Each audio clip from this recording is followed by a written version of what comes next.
জয় রাম, জয় গুরু, নমস্কার। গল্প কথায় রাম ঠাকুর চ্যানেলে সব বন্ধুদের স্বাগতম।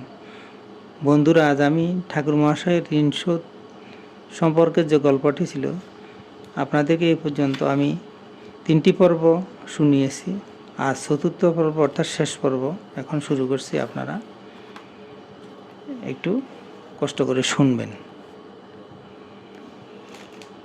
বন্ধুরা, 3য় পর্বের পর ক্ষণকাল চুপ করে থেকে ওই ভদ্রলোক আবার ঠাকুর মহাশয়কে অনুরোধ করলেন, রাম, তুমি আমারে দীক্ষা দাও, আমি তোমার শিষ্য হব। শিষ্য হলে তো আর আমার প্রণাম তুমি প্রত্যাখ্যান করতে পারবে না। আপনার কুলগুরুর কাছে গিয়ে আপনি দীক্ষা নেন, বললেন ঠাকুর মহাশয়। উত্তরে ভদ্রলোক জানালেন যে তাহার কুলগুরু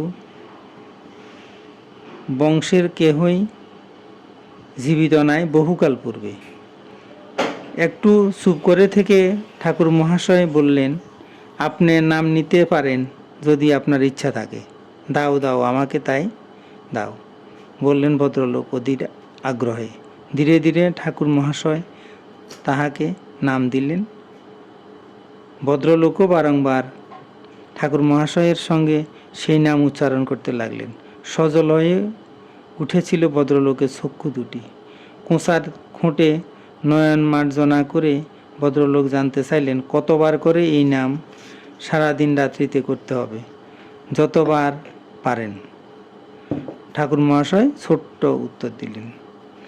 এবার ভদ্রলোক ঠাকুর মহাশয়ের 2 হাঁটু জড়িয়ে ধরে আকুল হয়ে কাঁদতে কাঁদতে বললেন, এবার আমাকে একবার প্রণাম করতে দাও, আমি তোমার পাদস্পর্শ না করে কিছুতেই ছাড়ব না। মহাপাতকী, আমি কি করে আমার মুক্তি হবে? ঠাকুর মহাশয় অনেক সময় নিয়ে ভদ্রলোককে বোঝালেন এবং তাকে প্রণাম করতে প্রতিনিবৃত্ত করলেন। কিন্তু ভদ্রলোক নাছোড় বান্দা, কান্নাও থামালেন না, ঠাকুরের হাঁটুটিও ছাড়লেন না। ঠাকুর মহাশয় আবার তাকে বললেন, এই নামেই যতটা পারেন করবেন, এই নামেই আপনার মুক্তি, কিন্তু ভুলবার নয়। ভদ্রলোক পুনর্বার বললেন, শুধু একবার তোমাকে প্রণাম করতে দাও, আর কিছু আমি তোমার কাছে চাইব না। ঠাকুর মহাশয় যেমন বসেছিলেন তেমনই বসে রইলেন, পাদপদ্ম প্রসারিত করলেন না এত অনুরোধ সত্ত্বেও। ক্ষণকাল পরে ঠাকুর মহাশয় বললেন, কলিতে অল্প লোকেই প্রণাম করতে জানেন, নাম করলেই প্রণাম হয়। বন্ধুরা, 4র্থ পর্ব অর্থাৎ শেষ পর্ব এখানে শেষ হলো। এখন আমি শ্রী শ্রী ঠাকুরের বেদবাণী থেকে একটি বাণী পাঠ করে আপনাদেরকে শোনাচ্ছি। বন্ধুরা, ঠাকুর বলেছেন, জন্ম মৃত্যু জরা সকলেই ত্রিবর্ণে রঞ্জিত। এই জন্যই কায়ব্যূহ আখ্যা দ্বারায় এই মরুভূমে ভাগ্যবশে আকৃষ্ট হইয়া স্ব ভাগ্যফল ভোগ করিয়া সুখী দুঃখী বিদ্যাদি ধনজন বৈভবাদি দ্বারা পরিবৃত হইয়া শান্তি অশান্তি উপভোগ করিয়া থাকে।